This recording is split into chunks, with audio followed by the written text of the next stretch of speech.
How fast is your bounce back rate? You see, it doesn't matter how many times you get knocked back. What matters is how quickly you get back up again.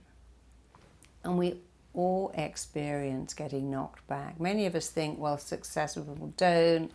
They're born with a silver spoon in their mouth and they just live a life that's amazing, but that's not true. There are people we admire who've had incredible knockbacks. Robert Downey Jr. went to jail, but now he has yet again a stellar film career. Martha Stewart went to jail. Jeffrey Archer went to jail. But we don't judge them for that. And even if we did, it wouldn't matter because they don't judge themselves. They understand that in the tapestry of your entire life, it's not what happens to you, it's what you do about it, what you make of it. And we really admire people who come back from adversity, who come back from knockbacks, who have something awful happen to them and back they come, bigger and bouncier than ever. So what is your bounce back factor like? When you get rejected, you say things like, it's the end of the world, I'll never get over it. It's a bit like the song you might sing. Do you sing, oh, it's all over, I'll never get better. It's the end of the world, I'll never fall in love again. Or do you do a Beyonce and go, I'm a survivor, I'm going to make it. You know, the song everybody loves is Gloria Gaynor, I will survive. Go on now, go. Walk out the door. I don't need you anymore. Because she's singing a survivor song. And many songs that we hear are very negative songs. I can't live if living is without you. I can't go on. I'll die if you leave me. You're the only girl in the world for me. You're the only guy. That is not true. Human beings are not weak and they're not fragile. They are super resilient.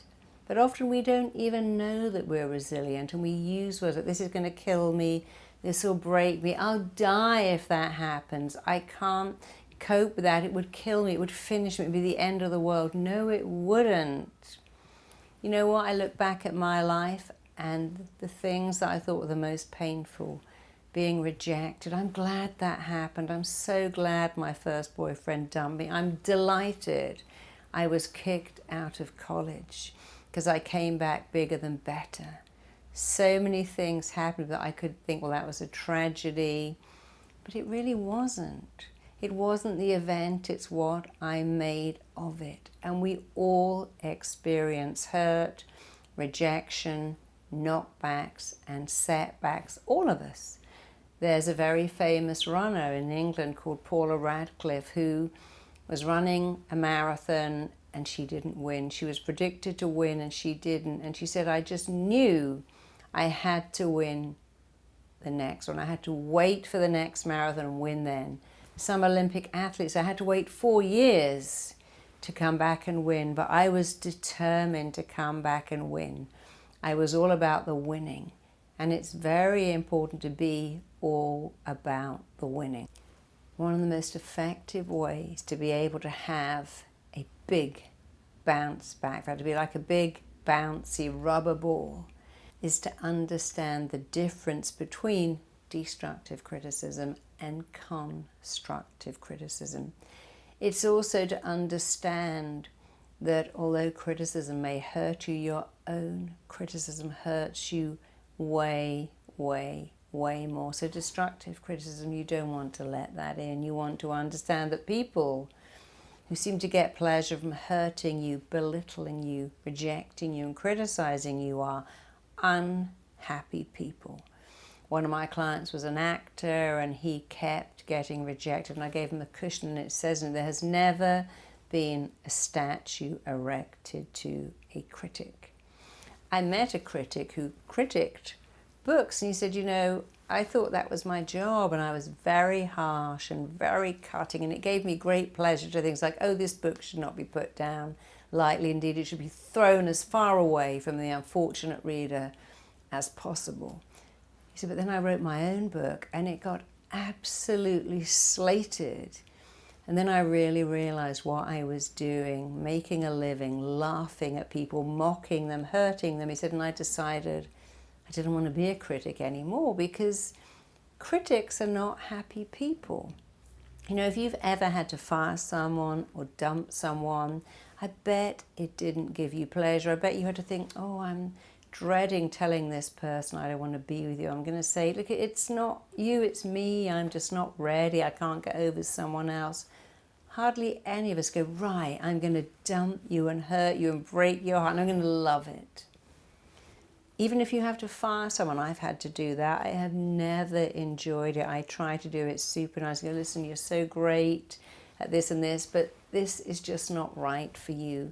And in our company, if we can, we try to move people into other areas because it's never nice to hurt someone. But one person I had to let go, I told her, honestly, this is not the right job for you. But I really liked her. We stayed friends. I stayed in touch. And she often says, I'm so glad you let me go because you were right. This just wasn't the right job for me. And she bounced back because I didn't diminish her or belittle her.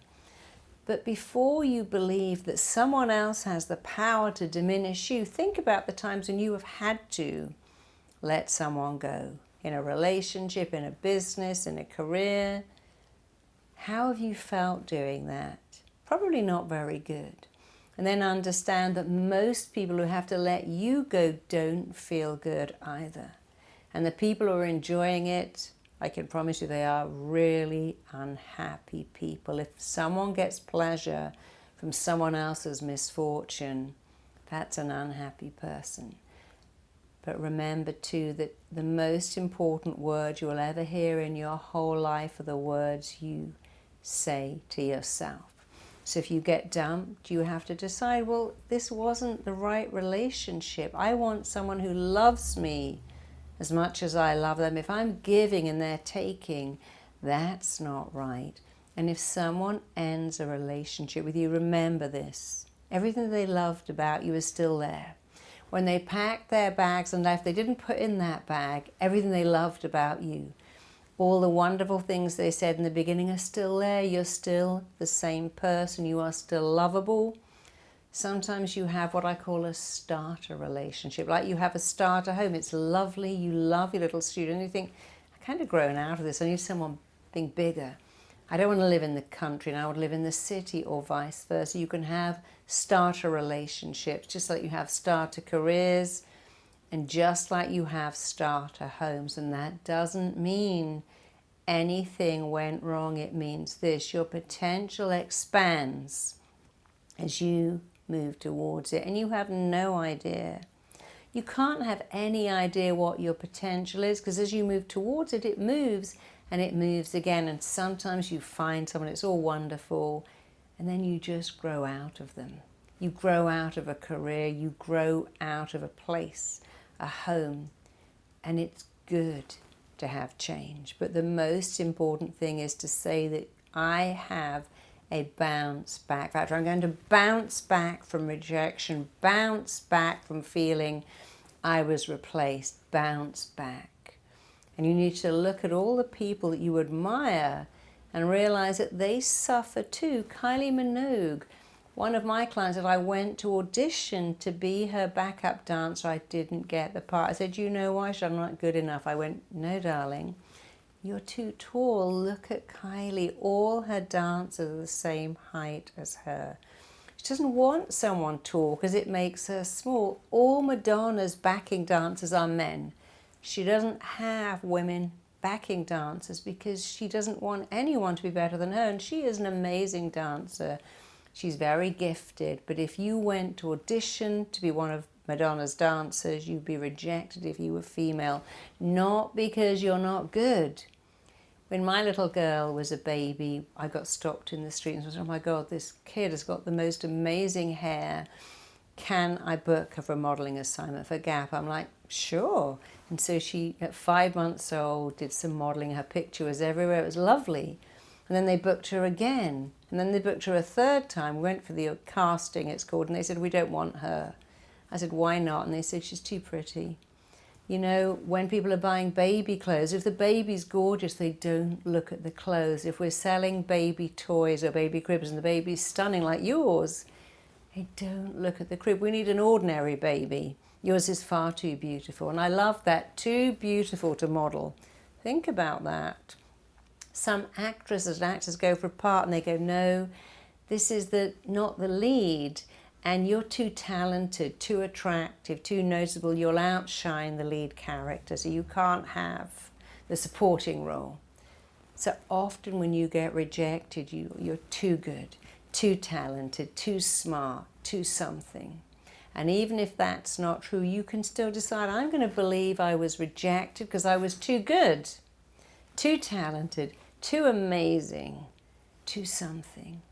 You see, it's not the event, it's what it means to you. And you always get to choose the meaning. Events don't affect you. The meaning really, really does. And you can change the meaning. Many years ago, I had a client who was a comedian and he was overweight. And he went to get a part playing the fat guy and they said to him, oh no, you're too fat to play the fat guy. And he used that in his stand-up part. I'm too fat to play the fat guy. He laughed about it. He was a happy fat comedian. He put it in his act. So remember, it's not about being rejected. It's about what you do about it. No one has the power to reject you unless you agree with everything they say. For you to be rejected, you have to agree with the person rejecting you. You know what? You never, ever, ever have to do that. So if you want to have a fantastic bounce back factor, and I know you can, click the link below and take this download, install your own cheerleader, and you'll have a powerful bounce back factor for the rest of your life.